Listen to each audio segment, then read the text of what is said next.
Story 1. The American healthcare system does not offer a public option, so this question is difficult to answer. Story 2. Yes. It should be a single-payer system. The politicians should have the same system they want the public to use. They should have the same retirement benefits as all federal employees. Story 3. The only way to ensure fairness is for the people who make decisions to be subject to those decisions. If individuals seeking favoritism want to institute changes to public health care, education, or other social security programs, they must benefit from or suffer the consequences of their own policies. This is the only way for them to understand the impacts and hopefully develop empathy for the difficult situations faced by the majority of Americans. Story 4. Politicians should be subject to the same laws and benefits as everyone else. Therefore, no. Everyone can purchase additional private insurance, but politicians should not receive insurance beyond what other government employees receive. Story 5. I think people need to stop counting the perks of politicians and focus more on government reform, namely making the system more responsive to the concerns of the population, ethics reform to end trading stocks in Congress, and removing money from politics. Politicians spend all their time raising money for the next election and are therefore influenced by wealthy individuals. The fact that a congressperson and their family receive health care or a decent salary is the least of our concerns. Story 6. No, but I do believe we should charge them with treason if they have sudden significant changes in wealth after taking office. Story 7. Politicians should use publicly available health care. They should have a standardized salary and should not be able to trade stocks. They should not accept money from corporations or fly in private jets. They should not work with lobbyists. All money from non-public interests should be removed. Politicians should be held accountable for their whereabouts. Story 8. They should get the lowest plan available to the public. Why? Because if it is good enough for the working class, it is good enough for them. This principle also applies to education. Require the rich to send their children to the same schools as the poor. Watch how quickly things improve. Story 9. They are government employees and should have the right to choose whatever healthcare their government allows. Story 10. I always say the same thing when these kinds of questions come up. If you want better healthcare, vote for better healthcare. If you want a higher minimum wage, vote for a higher minimum wage. Trying to use political capital to create a system that might potentially incentivize politicians to make changes is utterly unwise and a waste of time. You are not going to cleverly nudge them into doing the right thing on their own. They will make loopholes, use workarounds, and they will beat you over the head with the fact that they can do it, and so can you. Story 11. Aristocrats do not need health insurance because they have access to unlimited financial resources. Story 12. Absolutely. I think elected officials should be required to use public services instead of private options whenever possible. If the public hospital is good enough for the poorest homeless person in the country, then it is good enough for the president as well. There is no in-between. Story 13. Politicians need to understand exactly what they are forcing onto their constituents via legislation. They should eat the same food, go to the same schools, receive the same poor health care, and pay the same percentage in taxes as the general public does. Maybe then they would make decisions that actually make sense. Story 14. Yes. I have had public health care through the military, and it is absolute garbage. Incorporating such a system for politicians might A. allow needed improvements, or B. end the trend of career politicians. Story 15. Yes. They should all be on whatever lowest form of Medicaid is offered and have to buy up with supplementary insurance if desired. The same applies to education. They should be required to experience everything the way they enforce the laws. Story 16. I used to live in a city where the people responsible for the road conditions during winter had to cycle the paths twice a year. The result was the best winter cycling paths in the whole world.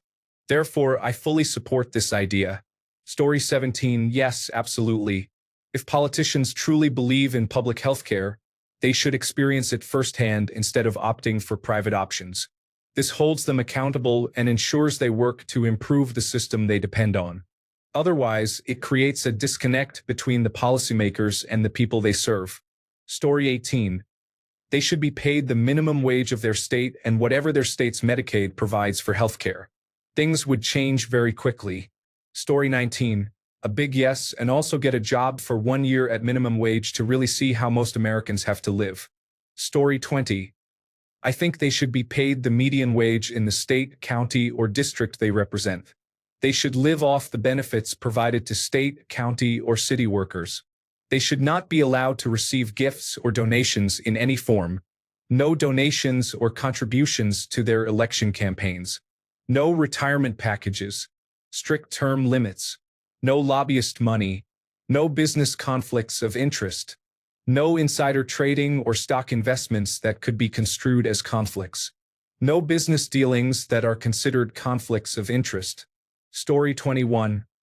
I think politicians should be forced to live like the people they represent. They should make no more than the average income in the area they represent. They should have the same healthcare coverage. All money that goes to them in any form should be counted as income. It should be financially viable to be a politician, but it should not be financially attractive. Story 22. No, I say they can buy their own healthcare on their dime, but they only get the same poor options I get. It goes away when their job does, just like mine. Politicians are supposed to serve me, so why do I give them everything? Story 23. Politicians should be required to divest all assets outside of immediate family assets, such as primary residences. All assets should be placed in a blind trust, ensuring the politician has no knowledge of where the money is invested and cannot make decisions that financially benefit themselves. Allowances are not paid in cash but submitted as costs to an independent auditor who determines if they are legitimate expenses or misuse of public funds. Their health care should be provided either through Medicare and Medicaid or a randomly selected mid-tier private insurer. The policy must be anonymized so the company does not know they are approving or denying coverage for a politician. Story 24. This idea completely falls apart as soon as you apply the smallest amount of thought to it. You are basically saying if a politician's child gets cancer, they need to use the public healthcare system where they will still receive treatment but perhaps not the best available, instead of using their own money to send them to a private specialist who may provide better or faster treatment. This involves risking the health and survival of their own child for the sake of politics, when it would be a parent's instinct to do everything possible to save their child. It is simply a morality minefield that no one would want to approach. Story 25. It would be great, but nobody is going to do that. Things are very soft and comfortable at their level, and they will keep it that way at our expense. Story 26. Yes, they should. Any acute medical needs should be taken to urgent care. Serious injuries require going directly to the emergency room. For dental care, sign up at the nearest dental school and expect a wait of 6 months. Story 27. Absolutely. Along with paying for it from their salaries, we are talking about elected officials who work 1/3 of the time compared to the people they are supposed to represent. I did not see anything written anywhere that when running for public office, you will receive increased benefits. Story 28. You mean like only free clinics? Medicaid, which is only meant for the poorest people. Insurance that individuals can purchase through their state's Affordable Care Act website? Story 29. Yes, because it creates an incentive for them to ensure the care provided is the best possible. If they are able to use private healthcare instead, then it leaves them open to being financially influenced by companies within the private healthcare industry to defund public healthcare and push towards that. You would need to have considerations for security, though. If your president, prime minister, or other leaders were in a regular hospital, there would be a risk of assassination and potentially putting other patients at risk if they were there for an extended visit. But other than taking that into consideration, it makes more sense for them to use the same healthcare as the rest of us. Story 30. On one hand, if politicians and their families had to rely on the same public healthcare system as everyone else, it might make them more motivated to improve it. They would experience its strengths and weaknesses firsthand, which could lead to better policies for everyone. On the other hand, some might argue that it should not matter where they get their health care. The focus should be on whether they are making good decisions for the country. Additionally, forcing them to use one specific system could be seen as controlling. It is definitely a topic with much to consider. Story 31. Controversial take. But no. The idea of losing a head of state because they were not given priority treatment or treated by a first-timer seems ludicrous. Story 32. Yes and no. Yes, they can see how hard everyone works and why more funding is needed, but also no. They would need security and a private room, and it would impact other patients and their care too much. Story 33. 1. The politicians. Yes, because the overall service results from their decisions and actions. It also helps provide insight to maintain and improve the service, similar to how many businesses encourage their staff to use the service they provide to stay aware of how it looks and feels. Their families, no, it is their choice. The partners did not decide to be politicians or make those decisions, and their children definitely did not. They should not be subject to extra risk of harm just because their partner or parent acts irresponsibly with our health service. In theory, by having politicians involved, the risk to their families would become almost non-existent. If the national service reached a sufficiently high standard, any improvement would be minimal except perhaps waiting times due to scale compared to the extra cost. This approach seems a fair balance of freedom of choice, protecting the innocent, and keeping decision-makers and their colleagues connected to the service. Story 34. I was thinking about how healthcare for politicians is handled in the Netherlands, and I don't believe they receive any special treatment. They use the same options as the general population. Therefore, American politicians should go through the same process and have the same options as the general population because that is how it works in many other places, and it works well. The healthcare may be better, not necessarily because politicians have to use the same options, but it probably does not hurt. Being a politician is not necessarily harder on a person's health, so there is little argument for providing special healthcare benefits due to extra burdens. Story 35. Everyone should be required to use only public healthcare, and it should be free and accessible. We in the Netherlands had that, but good things never seem to last. It is now very difficult to see a doctor or be taken seriously unless there is something visibly wrong. Feel unwell? Be patient and seek help through the proper channels. Story 36. Well, the way public healthcare works, they will not qualify for it because they have an income. I would prefer if they had no access to healthcare at all until universal healthcare is in place. Story 37. They should have the same benefits as other federal employees. They need to experience and be accountable for what they vote for. Story 38. Weird question, although I suspect I know where it is going from the undertones. Now, like me or anyone else, if they have the money, they should be able to freely use it wherever they want. Story 39. Politicians should have to donate all their assets and live on minimum wage for 2 years before running for office. Most of the people running the country have never pumped their own gas, have never gone grocery shopping, have never had to pay rent, and have never had to struggle. They have no idea what it is like to be an ordinary person. Story 40. Yes, absolutely. They always use the best private healthcare while the people need to use public healthcare. Story 41. Those plans are not bad per se. They just have high deductibles. Politicians can afford to pay the deductible. Story 42. Sure. Not going to happen in our plutocracy. I am pretty sure most people would not vote for someone on Medicare. Story 43. Absolutely, and that includes the president and every single person who works for him. Let them live like the people they supposedly represent. I also believe that it is time to set an age limit on all politicians. I think that should be from 35 to 72 years old. Story 44. I would be happy if a normal level of healthcare cost them as much as it costs me in proportion to wealth and income. Story 45. Yes, a congressperson should only be paid the median salary of the district they represent, and the same applies to the Senate. Story 46. Well, I am not American, but it sounds like a great and temporary idea to use on politicians as real improvements should happen. I would not include their families, though. They should not face consequences for their relatives' career choice. Even the idea of only including relatives who maintain a relationship with them would be wrong, as family dynamics are complicated. Anything that hints at coverture, which I do not think was your intention, should be left in the past. Story 47. No, it is a restriction of their freedom. Also, no matter how good your public health care is, certain treatments need a specialist. Story 48. In certain nations, mainly developing countries, the government provides the best health care. Therefore, politicians would be more than happy to have it as the norm.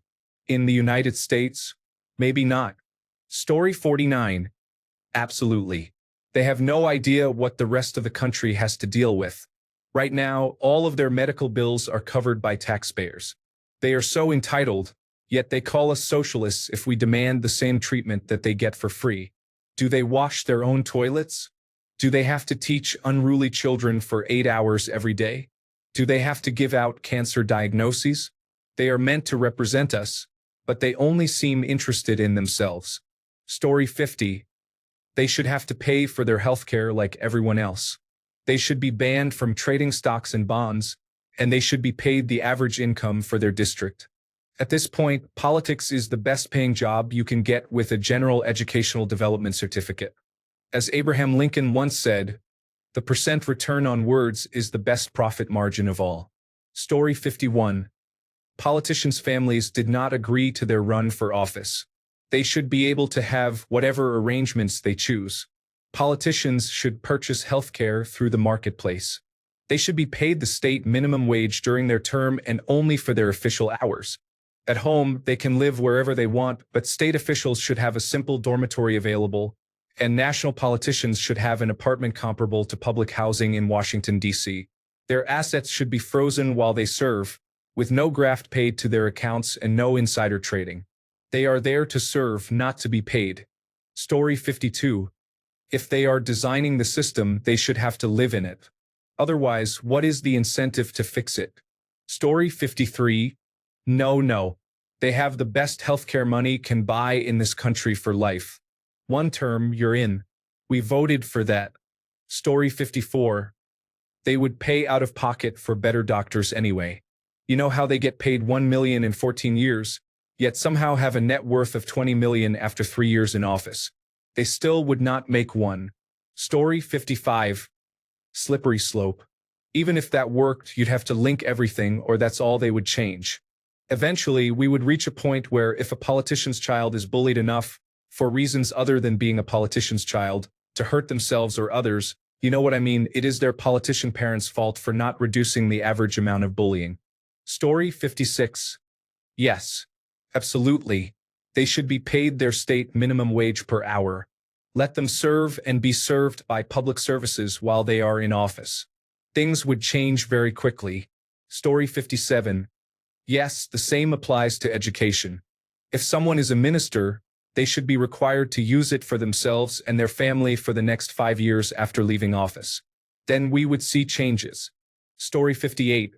We need to completely reevaluate how campaign funding works to ensure we are not only electing people who are wealthy enough to afford to run for office and to eliminate lobbying. Also, implement a very short-term limit to remove career politicians and the political class. Bring people who are closer to the working class into public office. Story 59. Yes, if politicians had to rely on the same system as the rest of us, there would probably be a lot more urgency to fix the gaps. Story 60. They should be required to clock in and out, work at least 40 hours a week, earn their 2 weeks of paid time off per year, be paid the federal minimum wage in their state, and have the same benefits package as any other government employee or civil servant. Story 61. If you ask me, they should be paid minimum wage for their entire time in office. Yes, they should receive Medicaid or Medicare and no other insurance options. Story 62. I can see the point of doing that, but it can be a nightmare for any politician with an ongoing health issue. I take a shot every 3 months and see my doctor to renew my prescription and review my labs every 6 months. If I suddenly had to switch to the public healthcare system, I would face a 1-year waiting list, not a life-threatening problem, so low priority, and would have to restart the whole process with a couple of appointments for new assessments before continuing treatment. While my health would not be massively impacted by this, my well-being would be, which would affect my ability to do my job. What about someone who sees a psychologist?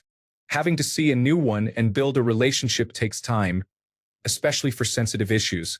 What if you had an important surgery or exam scheduled?